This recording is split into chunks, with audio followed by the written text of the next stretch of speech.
eating stopped, when hunger stopped, well, most of us wouldn't be here watching videos like this. Because the eating that causes the most confusion and the most shame usually has nothing to do with hunger at all. It happens when we're already full, when we're tired, when we're stressed, when we finally have a minute alone, or when we just want the noise in our head to quiet down. That kind of eating can feel frightening, especially if you don't understand it. You start asking yourself, why am I still eating? Or what is wrong with me? And if you've been there, well, I want you to hear this clearly right from the start. Eating when you're not hungry is not a failure of willpower, it's a learned response. Most of us were never taught how to handle emotional stress or overwhelm without food. Food became the fastest, safest, most reliable way to cope, and it was done quickly. It doesn't argue back, and for a moment, sometimes a very brief moment, it brings relief. That doesn't make you weak. Well, it makes you human. When I was struggling the most, I didn't eat because my body needed fuel. I ate because I needed comfort, or distraction, or quiet, or because I finally had permission. No one was home, nothing else was demanded of me, and food felt like the one place I could let go. And what the heck, who would ever know if I ate that entire bag of potato chips I had hidden? At the time, I didn't realize the underlying unconscious thought that created all of this. The craving came and I soothed it. I soothed it with chips, ice cream, pastries. You know what I'm talking about. And then, of course, the guilt would arrive. I'd promised myself it would never happen again. I'd swear I'd get back on track tomorrow. And for a while, I believed that promise. Until the next moment, when life felt like too much again. And let me add here, most of this type of eating is done being unaware of the reasons beneath that are driving you to do this. Consciously, you feel like you just have the craving for that food that you know you shouldn't be eating. But it's like a magnet, and it seems to be so strong and compels you to eat it. And then you again go through the guilt cycle and silently call yourself all sorts of names. I ask, is that living? This is the cycle so many people live in. Relief followed by regret, followed by resolve, followed by exhaustion. What often gets missed is this. The eating itself is not the problem. The eating is the signal. Now, let's clarify one thing. You don't seem to crave veggies or fruit or the fly specks that are on your plate in the form of healthy food.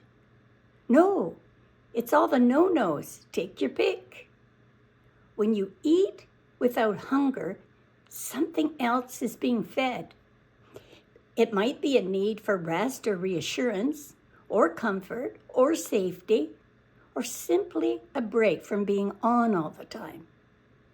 Food becomes the stand-in because it's familiar and immediate.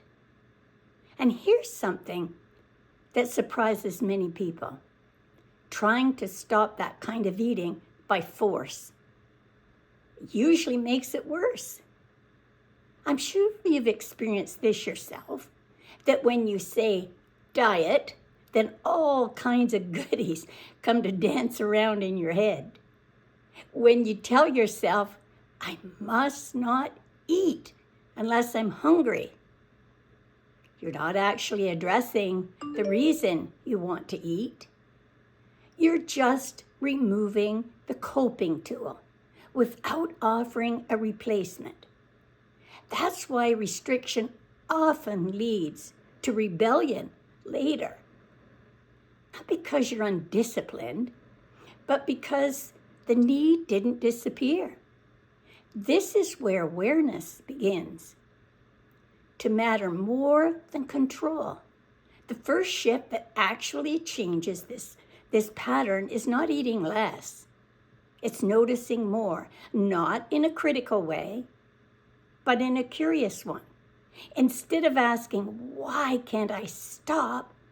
You begin asking, what's going on right now? Am I tired? Am I overwhelmed? Am I lonely? Am I avoiding something? Those questions don't fix everything immediately, and that's okay. What they do is interrupt the automatic loop. They create a pause, and in that pause, choice becomes possible. For me, this was a turning point. I stopped treating eating when I wasn't hungry as a moral failure and started seeing it as information. Information about what I was missing, what I needed, and what food had been doing for me and to me all along. I knew there was something more than dieting because 85 to 95% of us all gained it back and more on the way back up. That didn't mean I never overate again. It meant I stopped being confused by it. And confusion, it's exhausting. When you understand that eating when you're not hungry is about regulation, emotional regulation, nervous system regulation, relief, you stop fighting yourself. And when the fight ends, the behavior often begins to soften. This is also where lasting change actually begins, not by promising to be good, but by building awareness of your patterns without judgment. Awareness doesn't shame you, it steadies you. I know it can feel frustrating to hear that the solution isn't immediate or dramatic. Believe me, when I was obese, I wanted answers like now. I wanted the switch flipped. I wanted the struggle over. What I didn't realize then is that the fastest way out wasn't through force. It was through understanding. Once I understood why I was eating, I didn't need food to do the job anymore. At least, not in the same way. That's what we're beginning here.